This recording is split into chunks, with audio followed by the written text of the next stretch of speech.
Salam jumpa kembali, salam sejahtera untuk kita semua. Bapak, Ibu, saudara-saudariku yang terkasih dalam Tuhan kita Yesus Kristus, marilah kita mendengarkan dan merenungkan bacaan-bacaan kitab suci hari Selasa 19 Mei 2020. Bacaan pertama dari Kisah Para Rasul, pasal 16, ayat 22 sampai 34.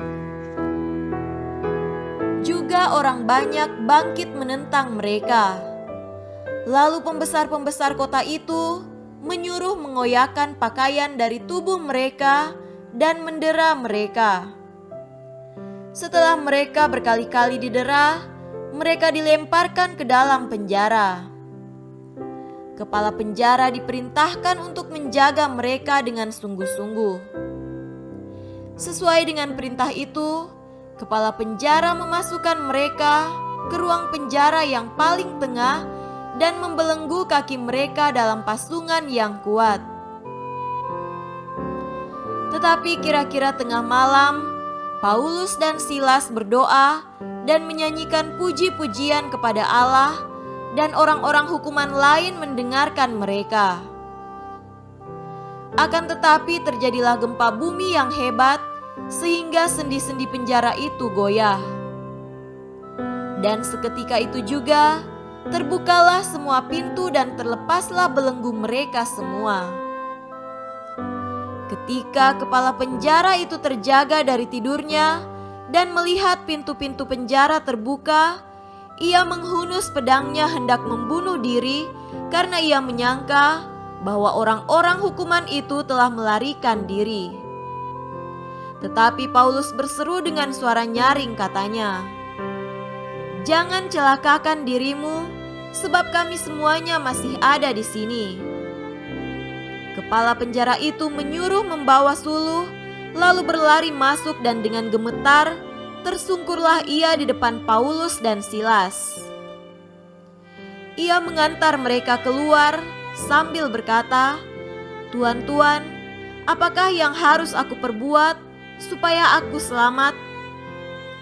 Jawab mereka, "Percayalah kepada Tuhan Yesus Kristus dan engkau akan selamat, engkau dan seisi rumahmu." Lalu mereka memberitakan firman Tuhan kepadanya dan kepada semua orang yang ada di rumahnya. Pada jam itu juga, kepala penjara itu membawa mereka dan membasuh bilur mereka. Seketika itu juga, ia dan keluarganya memberi diri dibaptis. Lalu ia membawa mereka ke rumahnya dan menghidangkan makanan kepada mereka. Dan ia sangat bergembira bahwa ia dan seisi rumahnya telah menjadi percaya kepada Allah. Demikianlah sabda Tuhan. Syukur kepada Allah. Tuhan beserta kita sekarang dan selama-lamanya. Inilah Injil Yesus Kristus menurut Yohanes. Dimuliakanlah Tuhan. Injil Yohanes pasal 16 ayat 5 sampai 11. Tetapi sekarang aku pergi kepada Dia yang telah mengutus aku, dan tiada seorang pun di antara kamu yang bertanya kepadaku, "Kemana engkau pergi?" Tetapi karena aku mengatakan hal itu kepadamu, sebab itu hatimu berduka cita. Namun benar yang kukatakan ini kepadamu adalah lebih berguna bagi kamu jika aku pergi. Sebab jikalau aku tidak pergi, penghibur itu tidak akan datang kepadamu, tetapi jikalau aku pergi, aku akan mengutus dia kepadamu. Dan kalau ia datang, ia akan menginsafkan dunia akan dosa, kebenaran dan penghakiman. Akan dosa, karena mereka tetap tidak percaya kepadaku. Akan kebenaran, karena aku pergi kepada Bapa dan kamu tidak melihat aku lagi. Akan penghakiman, karena penguasa dunia ini telah dihukum.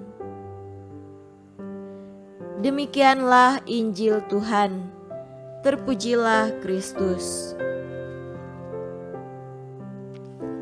Saudara-saudariku yang terkasih dalam Tuhan kita Yesus Kristus, tema renungan hari ini adalah Roh Kudus. Apa tandanya seseorang menerima Roh Kudus?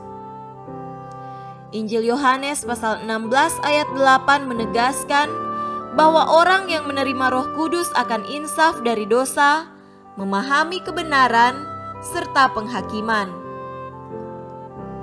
Paus Fransiskus menjadi contoh orang yang digerakkan oleh Roh Kudus.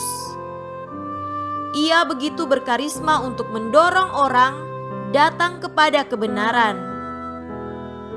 Paus juga tidak lelah berbicara mengenai dosa dan akibat dosa serta penghakiman terhadap orang berdosa. Inspirasi Tuhan melalui Paus tergambar juga dalam diri uskup, imam serta pelayan gereja lainnya. Saudaraku terkasih, bacaan Injil pada hari ini berbicara mengenai Yesus yang akan pergi dan menjanjikan Roh Kudus. Roh penghibur itu membuat para rasul bisa membuka pintu-pintu yang tertutup dan menanggalkan ketakutan pasca wafat dan kebangkitan Yesus. Roh Kudus juga membuat para rasul mampu berbicara dalam bahasa-bahasa setempat dan orang-orang yang mendengar mereka bisa mengerti. Sudahkah kita menerima Roh Kudus, Roh penghibur, Roh Tuhan sendiri? Injil hari ini menegaskan bahwa Roh Kudus itu akan membuat setiap orang sadar tentang dosa-dosa yang harus dihindari. Roh Kudus hidup dalam hati setiap orang Katolik dan menunjukkan kepada mereka tentang kebenaran dalam Tuhan itu. Setiap orang perlu kusuk berdoa dan memohon agar Tuhan menunjukkan kebenaran dan kehendak-Nya. Dengarkanlah suara hati dan gali terus kebenaran yang datang dari Tuhan. Roh Kudus mendorong kita melihat tanda-tanda zaman, tanda-tanda ketika Tuhan memberi teguran, menghakimi dalam kasih-Nya, dan meminta manusia untuk berbalik arah. Saudaraku yang terkasih, Injil hari ini mendorong setiap orang untuk meningkatkan imannya. Iman itu menyelamatkannya. Roh Kudus selalu menyertai kita agar dapat memilah mana yang benar dan salah, mana yang baik dan yang jahat, yang berguna dan menghancurkan hidup kita. Ikutilah tuntunan Roh Kudus agar kita boleh berjalan di jalan yang benar. Semoga demikian. Amin.